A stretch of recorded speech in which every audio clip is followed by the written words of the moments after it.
ఓం శ్రీమాత్రే నమః. ఈరోజు లలితా సహస్రనామములోని అమ్మవారి నామముల యొక్క అర్థములు తెలుసుకుందాము.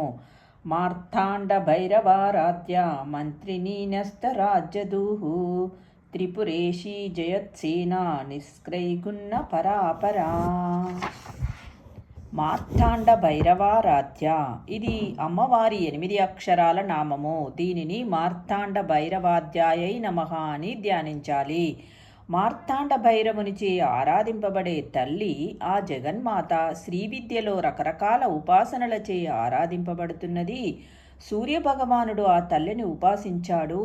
ప్రపంచంలోని ప్రాణాలన్నింటికీ కేంద్రము సూర్యుడు.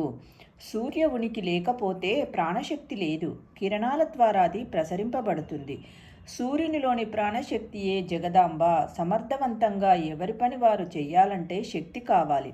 ఆ శక్తిని ఇవ్వమని అమ్మను ఆరాధించాలి. శక్తియే అమ్మ కనుక దేవతలు సైతం అమ్మను ఉపాసించి శక్తిని పొందుతారు.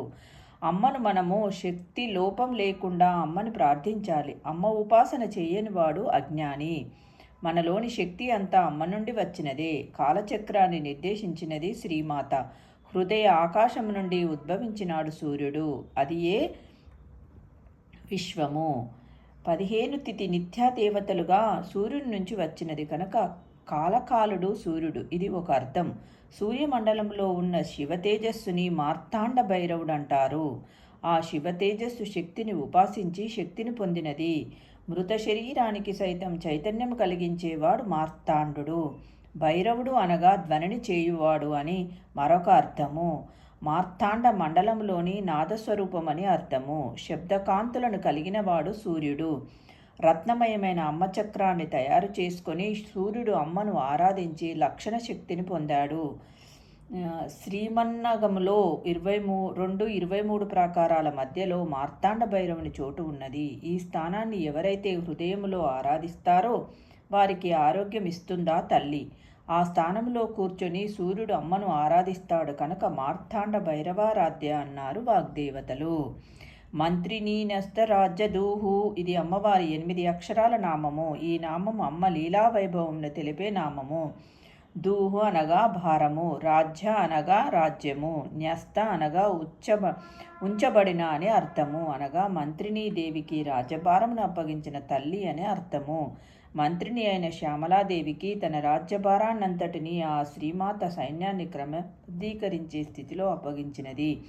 బండాసుర సంహారం సమయమున ఇది జరిగినది. ఆ తల్లి నుండి మొదటగా వచ్చిన శక్తులు శ్యామల, వారాహి. వారాహికి ముసలముని అప్పగించి దండనాథగా ఉండమన్నది ఆ శ్రీమాత.